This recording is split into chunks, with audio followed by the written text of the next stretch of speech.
I'm Bob Harris, president of the Decorative Concrete Institute. Let's take a look at the various hand floats that are used during the finishing process. As you can see, we have a wide variety of different tools that we're going to show you.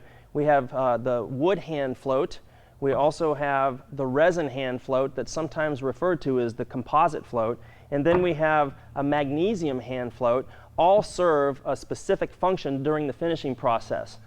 On this side, we have tools that are called Darbys. They're used in the same fashion that the hand floats are, but you're able to reach out and stretch further areas using the Darbys. And again, you have the wood Darby, the composite Darby, and yep, even a magnesium hand float.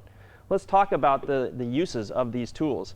The wood float is typically used for going along the edge or the perimeter of your concrete pour, and it's used to consolidate the aggregates. The nice thing about the wood float is it leaves the surface torn or open. It allows any bleed water to evaporate. It doesn't seal the concrete too soon. The resin float, or the composite float, which happens to be my favorite float, is kind of a cross right in between the mag float and the wood float, meaning that it has properties of both. If you use the resin float properly, it won't prematurely seal the concrete, but yet it smooths the concrete quite nicely, just as a mag float. The mag float is frequently used on concrete that has air entraining admixture, and as long as you're not sealing or floating the concrete too soon, the mag float is also very effective. Why don't we show you how to use them?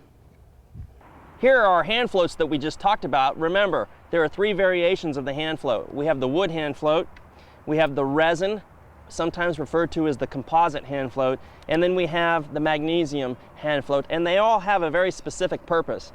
But typically what this tool is used for is after the bull floating process, you can see over here along the edge of our form on our fresh pour, we have a lot of aggregate that's still exposed. And so what these tools are used for is to close up those aggregates and bring some paste right along the top of them. So we don't want to see any additional aggregate like right here. So I'm going to steal all the paste that you see here, gently push them down, and get it sealed up. Now remember, they have very specific uses. If you look here, the wood float leaves the surface kind of rough and coarse and torn open, if you notice.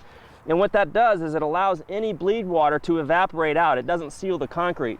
Where conversely, the magnesium hand float seals the surface. Look at the difference. And you can see now it's slick and shiny. And so what I've just done is I've trapped the bleed water. So this is a real critical phase of the concrete. You want to leave it open so it allows any surface bleed water to evaporate out. The resin float is probably my favorite. It's a kind of a cross between the wood and the mag. And if you use the tool properly, it'll leave it coarse or torn open, as you can see, once again, unlike the mag, where it smooths it or shines it out.